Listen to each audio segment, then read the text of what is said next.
Mukama waffe yeebazibwe. Mbaniriza nnyo era mbalamusizza mu linnya lya Mukama waffe Yesu. Nze Miriam Jumba. Kakati nga bwe nabasuubiza tugenda tumaze okuteekateeka okusaba n'okusiiba omwezi kugenda okubeera mu mwezi guno ogwa July, omwezi ogw'omusanvu okuva ddala ku Saturday nga lumu, wiiki eno yennyini Saturday paka nga 31. Tugenda kusaba n'okusiiba, tugenda kusabira ekkanisa.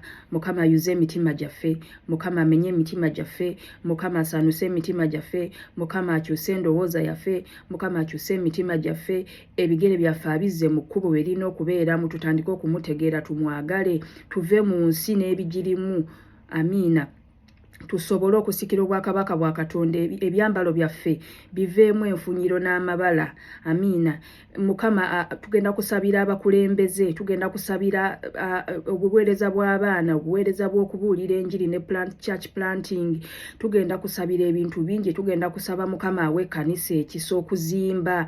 Amiina. Okuzimba ebisenge ebyali byayiika. Tugenda kumenya ebyo, tugenda kukozesa obuyinza Mukama bwe yatuwa okumenya buli byoto byonna. Amiina. Okufulumya beejenti n'emize gyonna omulabe Setaani gy'abadde aleese mu kkanisa olw'okubanga tubadde twebase. Mukama agenda tujjuza omwoyo omutukuvu. Ekirungi nti ekkanisa si yaffe, ya Mukama waffe Yesu. Kakati yagenda okutukulembera ng'akozesa abaweereza ab'enjawulo abagenda twegattako okutukulembera okusaba ebyo kitaffe byayagala tusabire mu mwezi guno. So tulina abaweereza, twebaza nnyo Katonda olw'abaweereza abali mu bitundu bya Uganda ebyenjawulo ne mu bitundu by'ensi ebyenjawulo abasazeewo okutwegattako. Tukowoole erinnya lya Mukama, tukabirire erinnya lya Mukama, twesiige evvu, tulumwe mu mitima gyaffe. Amiina. Tweweeye eri Katonda, turededicating ekkanisa eri Mukama. Ebintu bannange bigenda kukyuka. Amiina. Nze nkusuubiza bigenda kukyuka naye ng'otwegasseeko. N'olw'ensonga eyo we want all hands on deck. Twetaaga abantu as many as we can get. Tugenda kubeera online kye kirungi, so tekijja kwetaagisa ku traveling anywhere. Tugenda kubeera online. All you need is your smartphone and your data.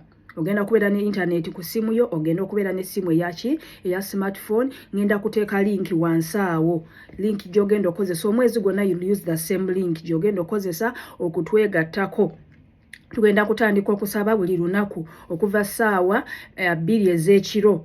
Ssaawa za Uganda ze tugenda okukozesa ssaawa 2 ez'ekiro paka ssaawa 4 ez'ekiro buli lunaku, from 1st paka 31st. Tuyinza okusukkulumamukko katono, tuyinza okusukkakoko katono ku ssaawa 4 naye nga tugenda kutandika ku ssaawa 2. Amiina. So tugenda kugezaako nnyo okulaba nga tukwata obudde, tuleme kukwesitaza. Amiina. Naye katuleke kale omwoyo omutukuvu yakole ki?